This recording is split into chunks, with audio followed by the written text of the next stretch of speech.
আমাদের জীবনে হাজারো সমস্যা। কেউ হয়তো সফলতা খুঁজছেন কিন্তু বারবার ব্যর্থ হচ্ছেন। কেউ আর্থিক সংকটে ভুগছেন, পকেটে টাকা থাকছে না। কারো আবার নিজের খুব কাছের মানুষের সাথে সম্পর্কটাই খারাপ হয়ে গেছে, যার কারণে রাতের ঘুম উড়ে গেছে। মনে রাখবেন, আজ থেকে ৫,০০০ বছর আগে কুরুক্ষেত্রের যুদ্ধক্ষেত্রে দাঁড়িয়ে অর্জুনের মনের অবস্থাও ঠিক আমাদের মতোই হয়েছিল। তিনি ভেঙে পড়েছিলেন, ভয় পাচ্ছিলেন।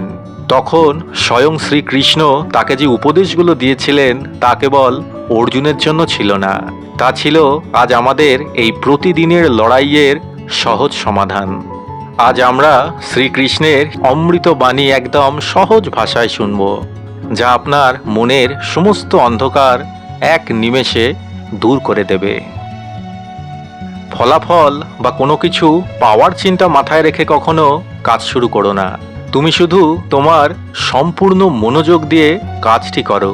প্রাপ্য ফল সময় মতো প্রকৃতি তোমাকে ঠিক ফিরিয়ে দেবে। নিজের মনকে নিয়ন্ত্রণ করতে শেখো। যে মনের ওপর নিজের নিয়ন্ত্রণ নেই, সেই মন একসময় নিজের সবচেয়ে বড় শত্রু হয়ে দাঁড়ায়। অন্য কারো জীবনের নকল করে সফল হওয়ার চেয়ে নিজের অনন্য গুণ বা দক্ষতা নিয়ে ব্যর্থ হওয়াও অনেক ভালো। সংশয় বা সন্দেহ মানুষের সবচেয়ে বড় ক্ষতি করে। যে মানুষ সারাক্ষণ সন্দেহ করে সে কোনো দিন শান্তি পায় না, আর তার সফলতার পথও বন্ধ হয়ে যায়। আজ তোমার যা আছে তা কাল অন্য কারো ছিল, আর পরশু সেটা অন্য কারোর হয়ে যাবে। তাই কোনো কিছু চিরকাল নিজের ভেবে অহংকার করো না। ক্রোধ বা রাগ মানুষের বুদ্ধিকে ধোঁয়াশায় ঢেকে দেয়, আর বুদ্ধি যখন লোপ পায় তখন মানুষ নিজের ধ্বংসের সিদ্ধান্ত নিজেই নিয়ে ফেলে। পরিস্থিতি যতই কঠিন হোক না কেন, নিজের আত্মবিশ্বাস কখনো হারিও না। তুমি যা বিশ্বাস করবে তুমি ঠিক তেমনই তৈরি হবে। যে মানুষ অলসতা আর কালকের ভরসায় কাজ ফেলে রাখে, সফলতা তার জীবনের দরজা থেকে ফিরে যায়। সুখ আর দুঃখ হলো জোয়ার ভাটার মতো, একটা এলে অন্যটা আসবেই। তাই সুখে অতিরিক্ত অহংকারী আর দুঃখে অতিরিক্ত ভেঙে পড়ো না। কাজ ছোট হোক বা বড়, যদি তা সততার সাথে করা হয় তবে সেটাই ঈশ্বরের সবচেয়ে বড় পূজা। মনকে সর্বদা ইতিবাচক কর্মেই ব্যস্ত রাখো, কারণ অলস মন কুচিন্তার কারখানায় পরিণত হয়।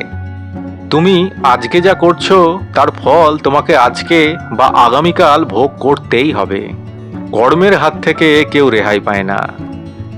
বড় কোনো কিছু অর্জনের জন্য ধৈর্য ধরতে শেখো।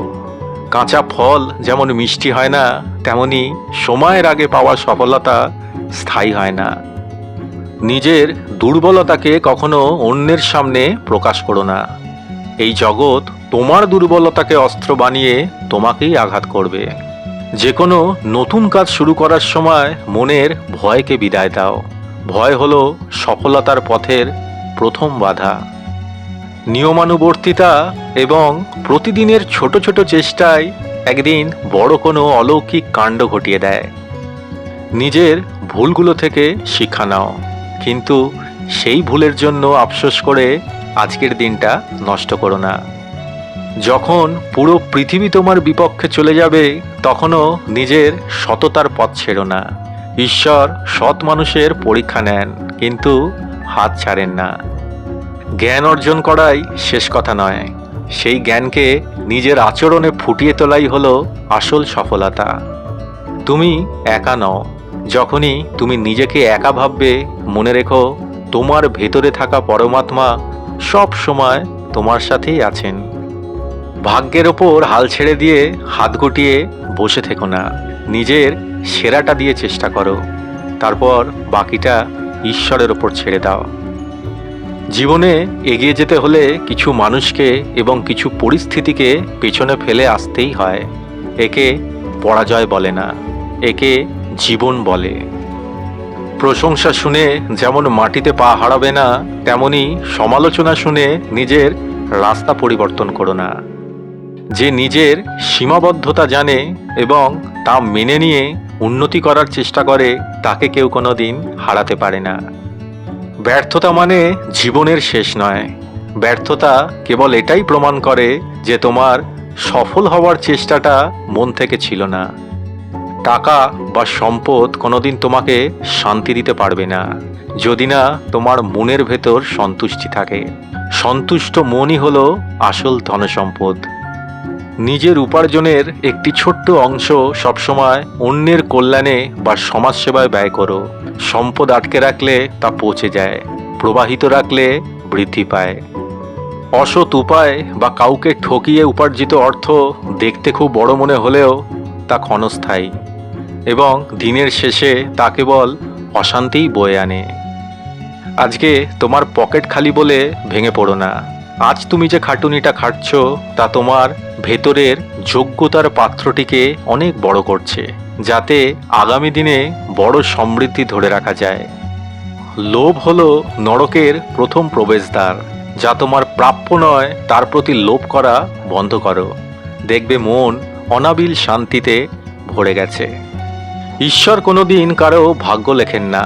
আমাদের প্রতিটি চিন্তা ভাবনা এবং আজকের কর্মই আমাদের আগামীকালের ভাগ্য তৈরি করে। অভিযোগ করা বন্ধ করো। যা হারিয়ে গেছে তার জন্য আফসোস না করে যা আজ তোমার কাছে আছে তার জন্য ঈশ্বরের প্রতি কৃতজ্ঞ হও।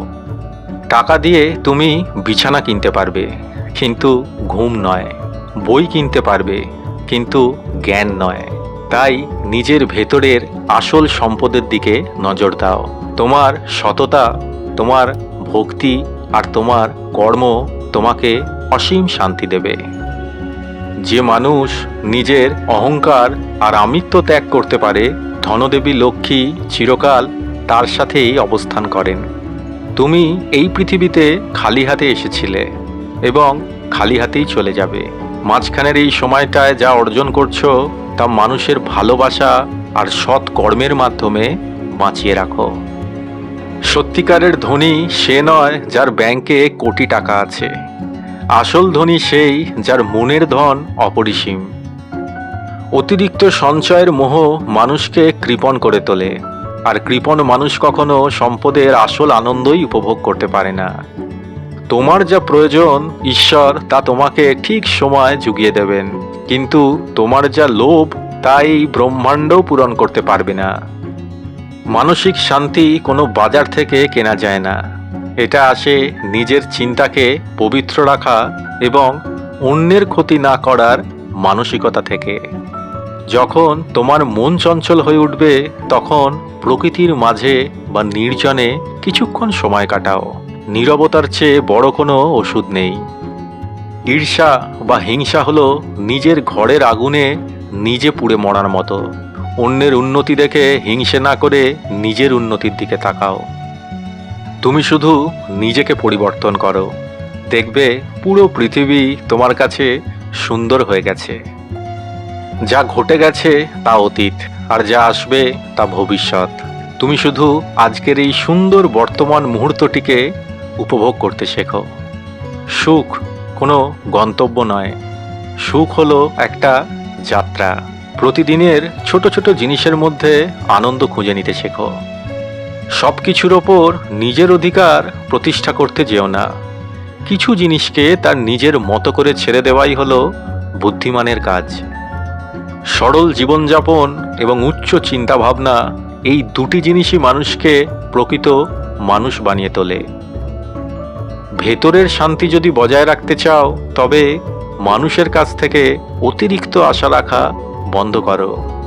জীবনের সবচেয়ে বড় সম্পদ হলো একটি সুস্থ শরীর এবং একটি চিন্তামুক্ত মন। একে অবহেলা করো না। যার নিজের ওপর নিয়ন্ত্রণ আছে তার কাছে রাজপ্রাসাদ আর কুঁড়ে ঘরের আনন্দ একই রকম মনে হয়। বিপদে পড়লে অধৈর্য হও না। মনে রেখো, রাত যত গভীর হয় ভোরের আলো ফোটার সময় ততটাই কাছে এগিয়ে আসে। আজকের এই আধ্যাত্মিক তথ্যগুলো যদি আপনার মনের গভীরে বিন্দুমাত্র শান্তি এনে থাকে তবে কমেন্টে জয় শ্রীকৃষ্ণ লিখতে ভুলবেন না।